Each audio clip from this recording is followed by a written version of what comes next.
Welcome to Salad with a Side of Fries. I'm your host, Jen Trepic, talking wellness and weight loss for real life. We're here to clear up the myths, misinformation, bad science, and marketing to teach you how to eat and how to cheat. Are you ready? I'm having salad with a side of fries.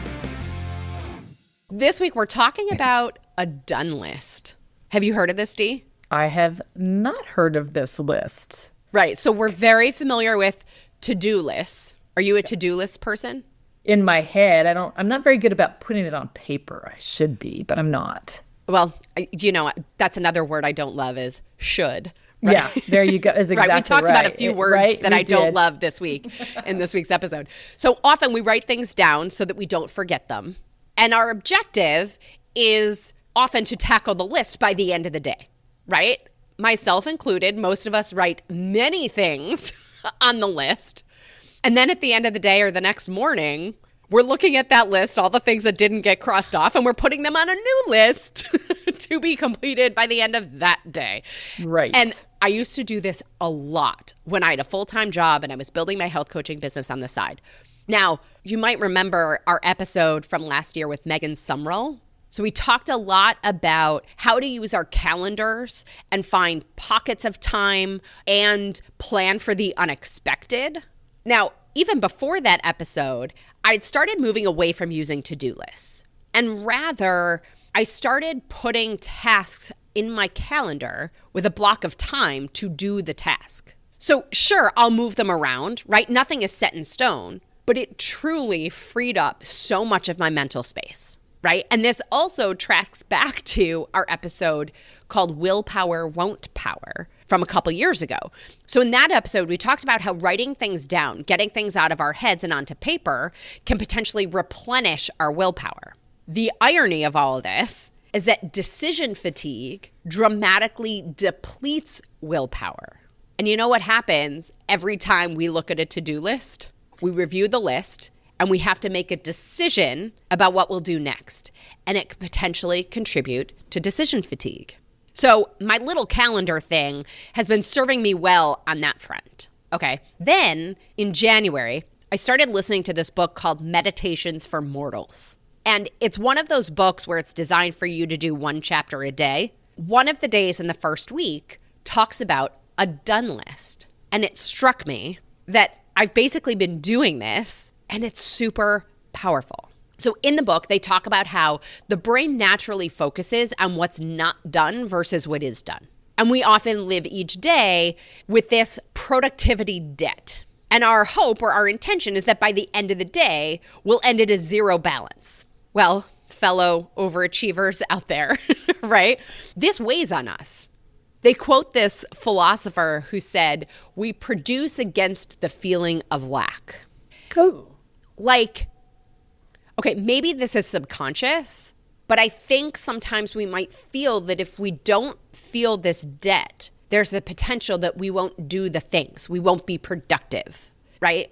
As it applies to the context they're talking about. So thinking about this with my work as a health coach and with my clients, and Dee, I'm curious if you see this with your clients, there's a focus on everything that didn't happen.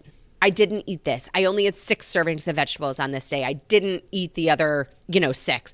I only exercised for 30 minutes. I still ate late at night, and on and on and on, right? It's like by focusing on what wasn't perfection, we can maybe make ourselves do all the things the next day or the next week. Yeah, tracking with me? Yeah, and it's just like, it's that big snowball, and then that overwhelmed feeling just continues on and on. Well, but and I on. think it's like, I think we're afraid that if we don't have that feeling of everything that's still on the list, that we won't show up to do it again. Yeah. Right? So whether this is about productivity or wellness habits, this approach can create or exacerbate anxiety or stress. And the recommendation to diffuse this is to create a done list. So you know how, I feel like you know this.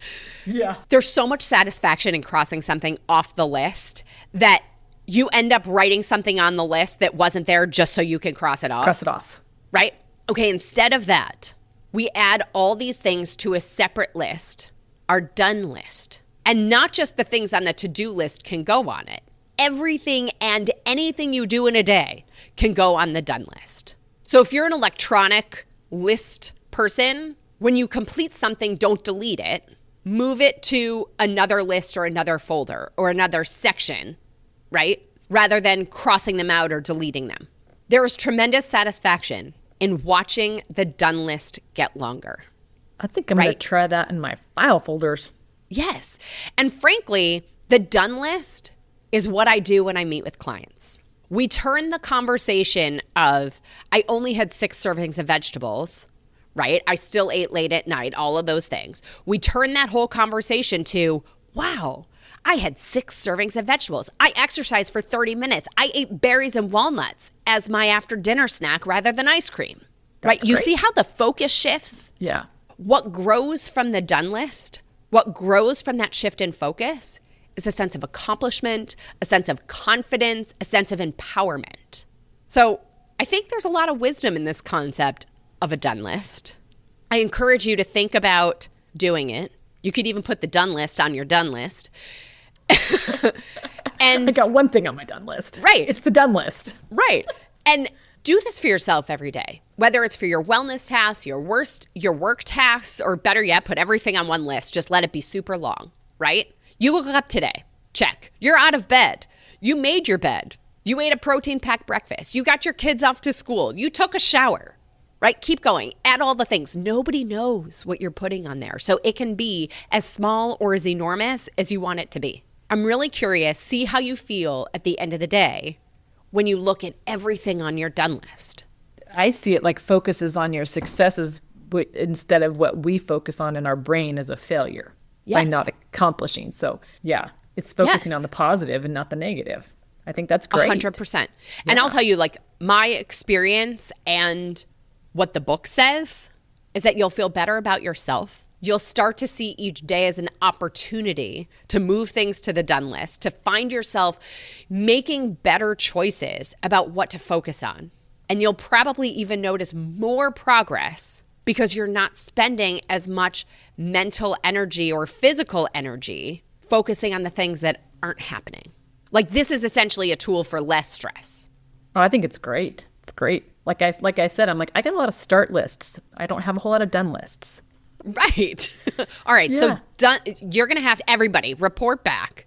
Mm-hmm. I hope you'll do this. I hope you'll share with me how it goes. What do you notice?